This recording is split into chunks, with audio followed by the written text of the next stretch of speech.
The day my husband put me behind the bars for his little lover, I felt completely crushed. It was like the ground had fallen out from under me, and all I wanted was to vanish from the world. Just when I thought things couldn't get worse, I found out I was 4 months pregnant, and my baby's dad had no clue. Or maybe he did know, but just didn't want to deal with it. I was left with this whirlwind of emotions, confusion, anger, and a tiny flicker of hope for the future. And here I was, carrying this little life inside me, feeling both scared and protective. I can still picture that day so clearly, like it just happened. I mean, I pushed Alex down the stairs, but trust me, it wasn't what it looked like. There's even CCTV footage that backs me up, but he just wouldn't hear it. He was always lost in his own little world, wrapped up in his precious white moonlight, convinced I was the villain in his story. I tried to explain my side over and over, but it felt like talking to a brick wall. Then came the final blow. Alex got kidnapped, and David, of all people, had the nerve to think I was behind it. It was like something out of a bad movie, but it was my life. The truth is, it was all part of Alex's twisted plan to frame me and mess up everything I had going on. Life behind bars has been a nightmare since David put me here for 3 long years. For 4 months now, every single day feels like pure torture. I've faced bullying, humiliation, and even sexual harassment from this alpha who thinks he owns the place. It's been brutal, honestly. But then something unexpected happened. I met another alpha, a dominant one who stepped in to protect me from the other guy. He has this way of marking me, almost like a temporary scent that makes me feel safe. I don't even know his name or what landed him in here, but he's been my lifeline. We don't talk much, but he's always there, making sure I eat and giving me this soothing pheromone when I feel nauseous. It's like he knows exactly what I need. Everyone called him Damien, and honestly, people seemed a bit scared of him. My roommate told me he once got into a fight, and the guy who provoked him ended up on the brink of death. So yeah, he's definitely strong. In the dead of night, my heart was racing from these loud noises that sliced through the silence like a knife, followed by a gunshot that echoed ominously. Out of nowhere, Damien burst into my room, his face a mix of urgency and sheer fear that sent chills down my spine. He grabbed my hand, pulling me into his safe haven, his room. "Stay put and don't let anyone in unless it's me," he whispered, his voice trembling just a bit. I nodded, caught between fear and trust, as I tucked myself away, waiting in the dim light. It felt like an eternity as the chaos outside raged on, the noise finally fading into an eerie quiet that wrapped around me like a heavy blanket, making it hard to breathe. I tiptoed to the door, my heart pounding like a drum in my chest, desperate to catch a glimpse of what was happening out there. Where was Damien? The tension was unbearable, and all I could think about was him, praying he was okay. The uncertainty gnawed at me, and I felt so helpless, trapped in this moment, just waiting for him to return. Damien never came back. I waited in that cramped jail room for a whole week, just staring at the walls. One of his guys would drop off food, but it didn't help the gnawing anxiety in my stomach. Then one day, this alpha dude with a scar running down his face pounded on the door, demanding I open up. I could feel it in my bones. He thought I'd lost my protection, that no one was looking out for me anymore. Honestly, I was terrified. Nausea hit me hard, and I couldn't sleep or eat. I was losing weight fast. Just when I thought all hope was lost, Damien finally showed up, and I was completely blown away. Next thing I knew, I was in his arms, hugging him tight and crying like everything was falling apart. I couldn't help but ask, "Where the heck were you?" He calmed me down with his warm presence and started sharing his mission going after the mafia and figuring out what really happened that wild night when the gunshots went off. I was deep in the action with his team, working hard to put all the pieces together. He handed me a document, and his expression turned serious. "Ran, this document will prove you're innocent," he said. My heart skipped a beat, and a flicker of hope ignited inside me. He explained that I could be out of this prison in just 1 week. After all this time, all this despair, he told me he had already contacted his top lawyer, who was now working with my lawyer to tackle my case and set up another appeal. It was like seeing a light at the end of a long, dark, suffocating tunnel. For the first time in what felt like a lifetime, I felt a glimmer of possibility that maybe, just maybe, things were finally going to be okay. I stared at him, my mind racing. A week. Just 7 days. The words echoed in my head, a stark contrast to the endless gray days that had stretched behind me. He saw the disbelief in my eyes and gave me a small, reassuring smile. explained the details, how his legal team had found a crucial piece of evidence that was overlooked during my initial trial. It was a technicality, but a powerful one.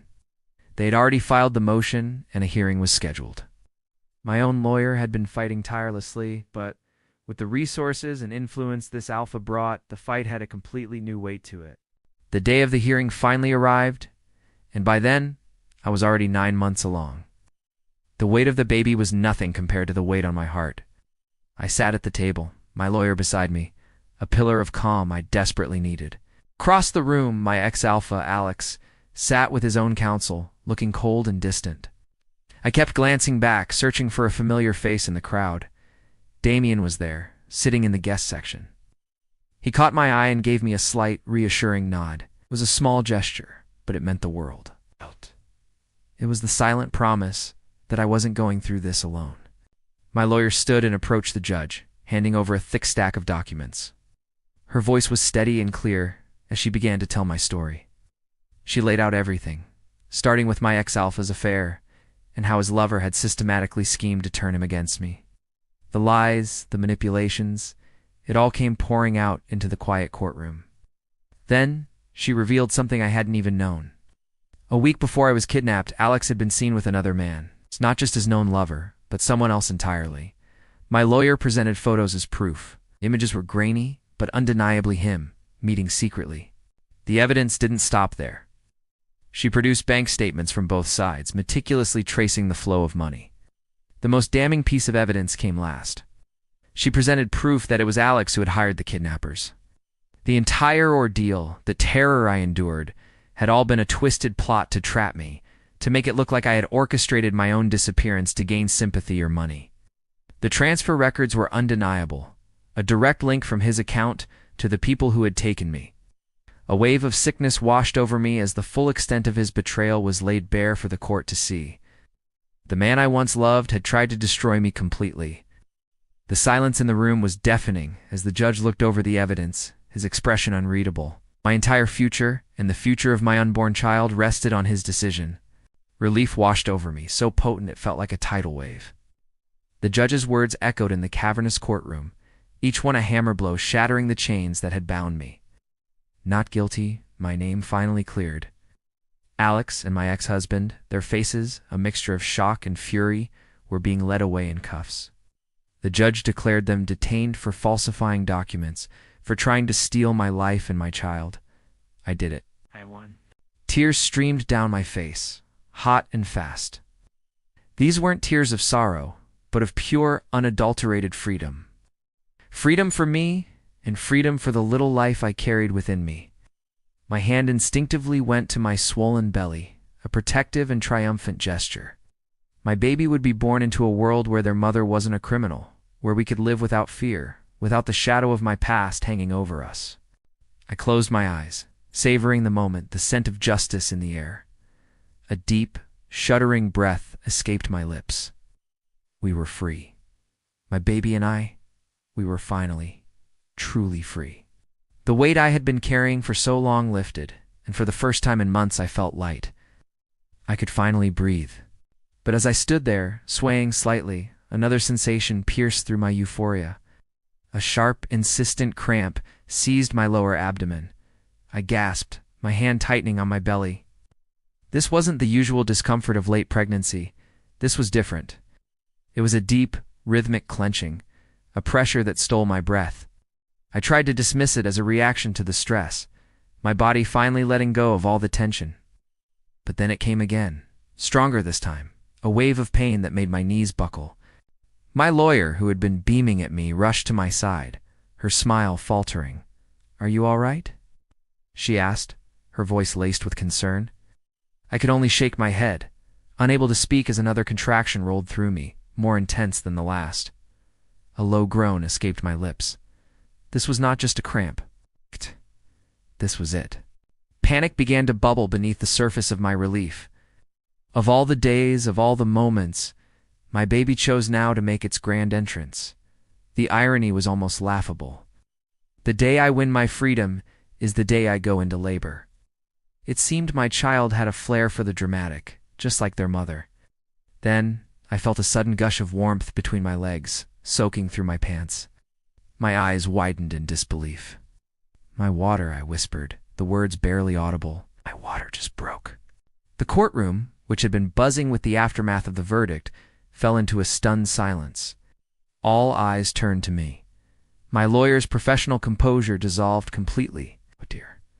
Okay, don't panic," she said, though she looked more panicked than I felt. "Someone call an ambulance? Now?" The scene devolved into organized chaos. Court officers were suddenly directing people, clearing a path. My lawyer was holding my hand, her grip surprisingly strong, whispering reassurances that I barely heard over the roaring in my ears and the relentless rhythm of the contractions. They were coming faster now, harder. I leaned heavily against the witness stand I had just occupied, the polished wood cool against my feverish skin. The pain was immense, a fire spreading through my entire body. But beneath the pain, a strange sense of calm settled over me. A new chapter was beginning, right here, right now. The end of one battle was the beginning of another, more primal one. As they helped me lie down on the floor, waiting for the paramedics, I looked up at the ornate ceiling of the courthouse. I had walked in here this morning fighting for my future. I was leaving to give birth to it. A small, pained smile touched my lips. My child wasn't just being born into freedom. They were the very symbol of it. This baby, my stubborn, impatient, wonderfully dramatic baby, was my victory. I was ready to fight one more time, to bring them into the world. My new life was starting today. The blare of sirens was the soundtrack to my life ending and then beginning again.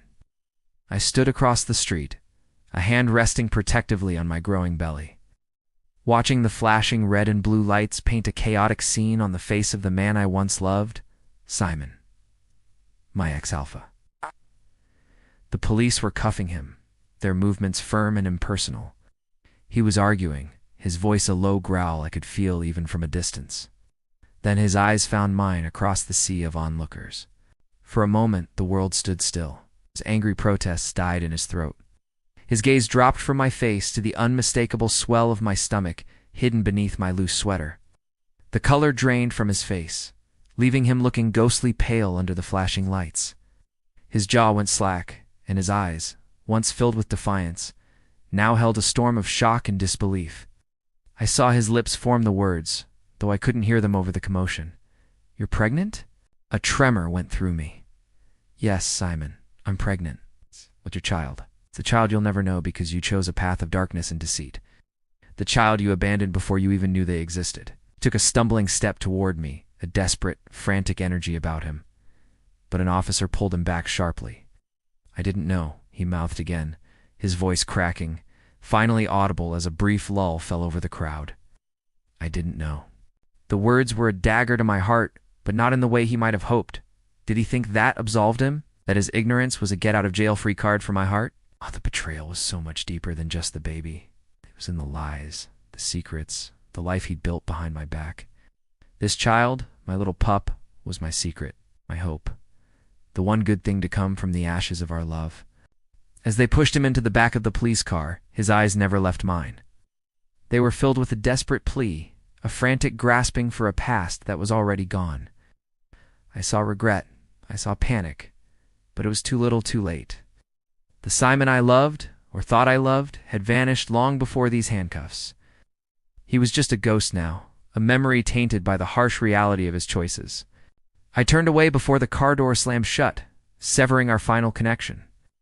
I placed both hands on my belly, feeling the faint flutter of life within. This wasn't an ending. For me and my baby, this was the beginning, a new chapter, free from the shadows of his world. We were going to be okay. We had to be. Walking away from the flashing lights and the ghost of my past, I felt the first true sense of peace I'd had in months. We were finally free. When the first contraction hit me like a wave of fire, and Damien was there in an instant, he'd been hovering for days, a nervous shadow, but now his presence was my only anchor. He rushed to my side, his large, warm hands enveloping mine. The world seemed to blur into a haze of pain and panic, but his voice cut through it all, steady and calm. He was whispering reassurances, his thumb stroking the back of my hand as the paramedics arrived. In the ambulance, the journey was a bumpy, agonizing stretch of time. I felt a whimper escape my lips, my body trembling uncontrollably. Damien leaned close, his scent, that familiar mix of sandalwood and rain, flooding my senses. It was his pheromones, a gentle, soothing balm that reached not just me, but the tiny life inside me. The panicked fluttering in my belly eased, and I could breathe again, focusing on his words, his touch. The delivery room was a sterile, bright white that felt cold and impersonal. But Damien made it our own little world. Never let go of my hand, his grip a lifeline as I bore down with everything I had. The pain was immense, a universe of it contained within my body, but he was my focal point. He talked to me, his voice a low, earnest murmur against the backdrop of beeping machines and the doctor's instructions. He spoke of our future, painting pictures of lazy Sunday mornings, of teaching our child to ride a bike, of growing old together on a porch swing. He reminded me of his promises, the ones he made when we first bonded, vows of protection and eternal love. He swore everything would be okay, that we were a team, and that he would never leave my side.